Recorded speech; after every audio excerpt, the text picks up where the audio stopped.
Most people assume that a high-earning doctor automatically outranks a simple worker in financial success.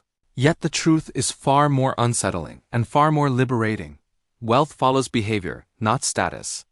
The first idea hidden beneath this story is the uncomfortable gap between income and discipline, where the worker who treats every dollar as a decision often outperforms the professional who treats money as a never-ending resource. The second idea is that emotional spending, quietly driven by pride and exhaustion, erodes even the largest salaries, while the humble worker develops resilience through necessity and learns to avoid the traps of status consumption.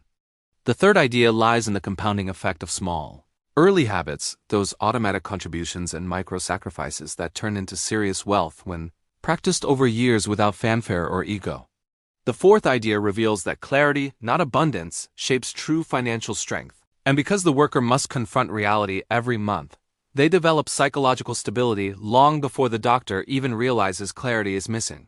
And the fifth idea exposes the hidden power of money guilt, the guilt of not having enough, fueling careful planning in the worker's life, while the guilt of not looking successful enough pushes the doctor toward lifestyle upgrades that drain future freedom.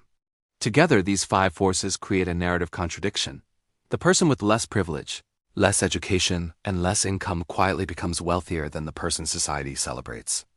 This hook invites you to explore not only how this happens, but why it keeps happening, how belief, fear, pride, and habit shape financial destinies, far more than salary ever will, and why understanding these emotional patterns can completely reorder your expectations about who becomes rich in the real world.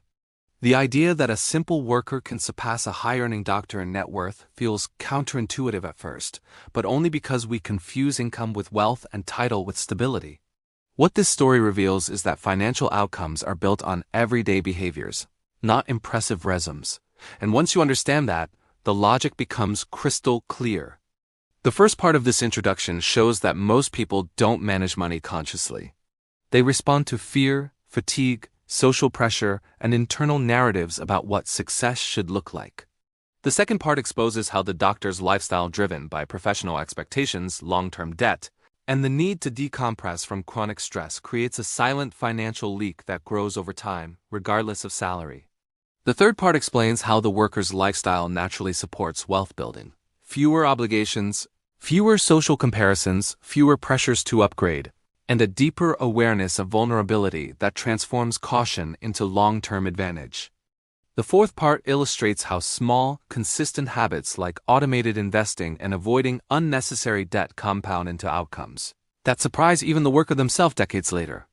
And the fifth part ties everything together through the psychology behind money, the emotions that dictate whether people seek validation or security, whether they sacrifice long-term peace for short-term relief, and whether they build a life defined by clarity or by performance. This introduction sets the emotional and behavioral foundation for the chapters that follow, revealing that wealth is not an external achievement, but an internal process shaped one choice at a time. The story begins with two people who share the same city, breathe the same air, and walk the same sidewalks, yet live inside completely different financial realities. The simple worker wakes early, moves quietly, and earns modest wages that force them to stay aware of every bill and every unexpected expense. Their life may seem limited from the outside, but internally they have developed an instinctive respect for money, a habit carved from years of stretching every paycheck, watching the numbers carefully, and understanding the fragility of financial security. This awareness becomes their greatest strength long before they realize it, because it forms patterns of patience, consistency, and avoidance of unnecessary commitments. Meanwhile, the doctor wakes later, enters an office filled with responsibilities, and navigates a professional world shaped by status, expectations, and a high income that creates a false sense of invincibility. After years of medical school and residency, the doctor carries deep fatigue and even deeper debt, but the salary seems to promise that everything will eventually be fine. This belief becomes a psychological anchor. The future can wait. Savings can wait. Planning can wait, because the income feels large enough to solve any problem. But income is not a solution. It is only a tool, and tools can be misused. The worker, not burdened by status, lives within a simple structure, predictable routines, small pleasures, little desire to impress anyone. They may feel frustration in their younger years, even shame at not earning more. But that shame becomes motivation rather than denial. To protect themselves from fear, they begin saving earlier than many high earners do. They set up small automatic transfers, not because they understand markets, but because they understand risk and they fear instability. Over time, those small transfers accumulate quietly, almost invisibly. The worker invests through low-cost funds or basic retirement accounts, never stopping the contributions because stopping them feels dangerous. They do not brag, they do not chase trends, and they do not assume the future will fix anything unless they take action. Meanwhile, the doctor's lifestyle slowly expands.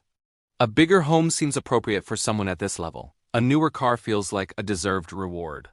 Vacations become escapes from burnout.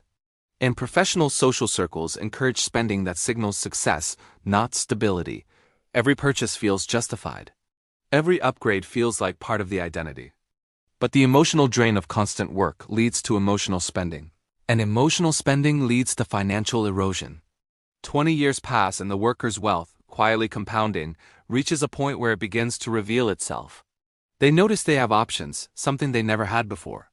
Their modest life starts to feel spacious. They breathe easier. Meanwhile, the doctor begins to feel trapped. Despite earning more than almost everyone they know, they can't understand why they feel financially insecure. Their lifestyle has swallowed their freedom. They realize that high income can create comfort, but can also hide dangerous habits. The worker, guided by fear turned discipline, slowly becomes wealthy.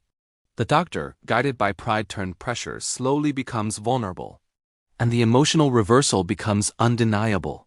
The simple worker who once felt small now stands on solid financial ground, while the doctor who once felt powerful now stands on sand. The turning point arrives quietly, not through dramatic events, but through internal realizations that shift the trajectory of each life. The worker, now in their late 30s or early 40s, begins noticing a strange contradiction. They still live cautiously, still fear financial instability, yet their investments tell a different story. The balance has grown beyond anything they imagined possible. What once felt like survival has become a foundation. They still act with humility, but a new emotional state begins to emerge, a subtle, grounded confidence. They no longer panic at unexpected expenses, and for the first time they begin to make decisions from a place of freedom rather than fear. Meanwhile, the doctor confronts a different awakening. They reach a stage where the stresses of their profession collide with the reality of their lifestyle. Their income is high, but their obligations are higher. They feel a strange mixture of shame and disbelief when they examine their finances, as if their success has betrayed them. They avoid looking at statements because they don't want to face the truth. Despite all their achievements, they are not financially secure. They begin experiencing financial anxiety, something they never expected. Their lifestyle, once a symbol of their status, now feels like a chain. And because changing it would require confronting their identity, they postpone the hard decisions. As the doctor struggles, the worker evolves. They start learning more about investing, not from desperation, but from curiosity. They increase their contributions slightly. Their confidence grows because their habits are no longer reactions to fear. They have become expressions of wisdom. They begin dreaming of possibilities, maybe retiring earlier, maybe owning a home outright, maybe helping family without jeopardizing stability. These dreams don't inflate their lifestyle. They organize their purpose. Meanwhile, the doctor attempts to fix everything quickly.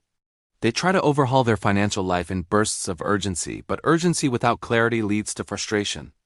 They invest impulsively, make short-term decisions, and try to compensate for years of neglect with dramatic gestures, but money rarely rewards panic.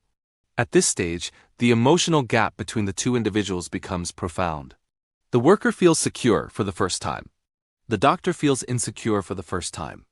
And this reversal reshapes their lives. The worker's simplicity becomes their superpower. The doctor's complexity becomes their burden. Wealth grows for one, stress grows for the other. And as years pass, the truth becomes undeniable. The simple worker is wealthier financially, emotionally and psychologically than the doctor who once seemed destined for success. The chapter ends with a realization that challenges society's assumptions. Wealth belongs not to those with the highest income, but to those with the strongest habits, the clearest minds, and the courage to live with intention instead of performance. In the end, the story of the simple worker and the high-earning doctor is not a story about luck or unfairness. It is a story about behavior, identity, emotion, and the choices people make daily without noticing how deeply those choices shape their future. The worker becomes wealthy not because they had more opportunities, but because they respected every opportunity they did have. They acted with humility, discipline, and long-term awareness, even when their income was small. Their financial habits became a reflection of their inner clarity. The doctor, despite their brilliance and hard work, allowed exhaustion, status expectations, and emotional pressure to dictate their spending and delay their planning. Their income became a mask that hid their vulnerability. What this story teaches is simple yet powerful. Wealth is emotional before it is mathematical. It grows from clarity, consistency, and self-awareness. It shrinks from denial, impulse, and pressure. And when we understand this, we finally see that anyone regardless of job title or salary can build a life of freedom if they choose intention over appearance. The surprising truth is not that a simple worker can become richer than a high-earning doctor. The surprising truth is that it happens all the time.